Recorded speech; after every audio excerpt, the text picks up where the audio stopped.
Cleaning out your closet without losing your mind.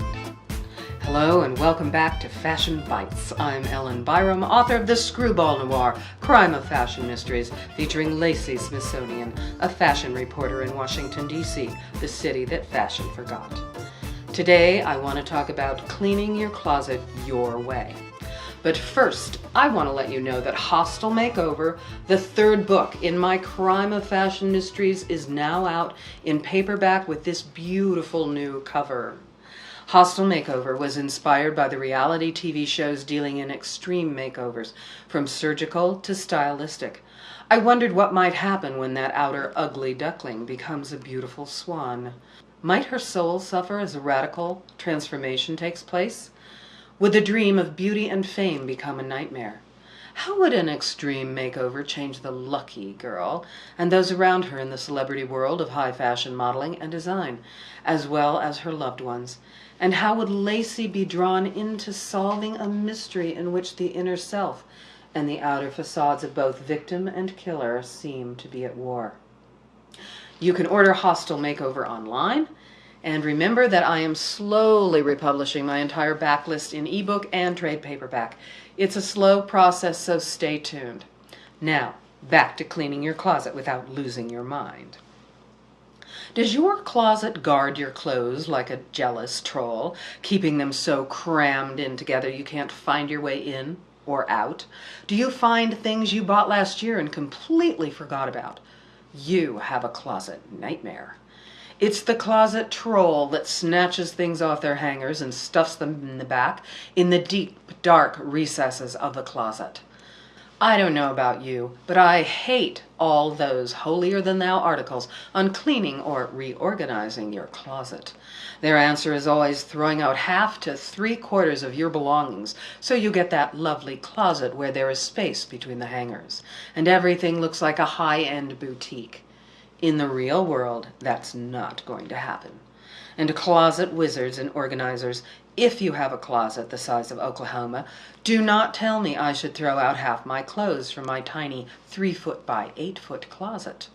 Don't tell me I have to throw out things I may not have worn in the last year. Where would vintage clothes come from if we just threw everything out? Some clothes just need to rest for a few years. If you love them, hang on to them.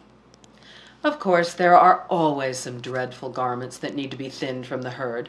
That's what we're talking about. Here are about a dozen tips for real women with real closets.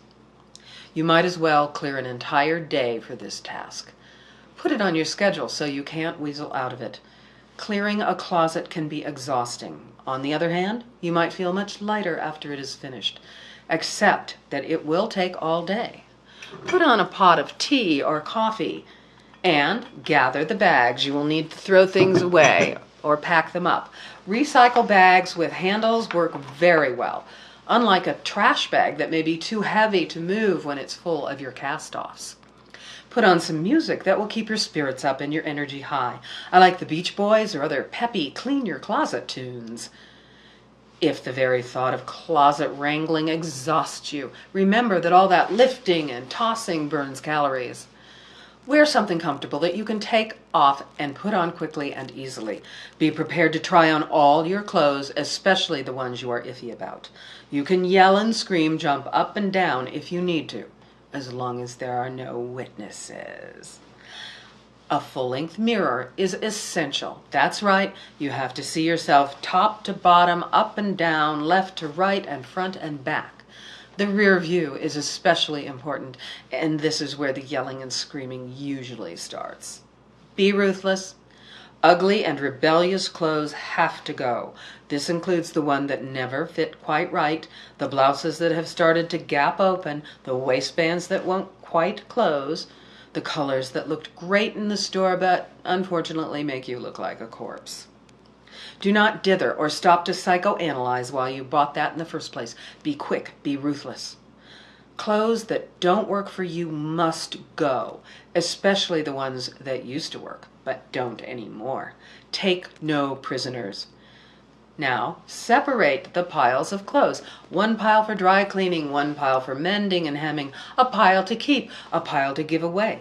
You might also need a maybe pile and a nice large one to ship to Goodwill or a charity of your choice, or a toxic waste disposal site.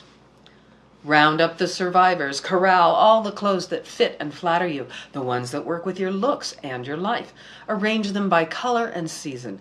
Separate the dresses, the skirts, the pants, the jackets, and the blouses, and hang them up in some order that pleases you.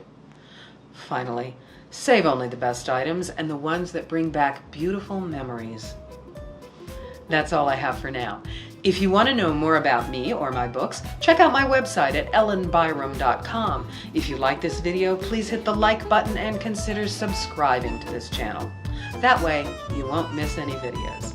Bye.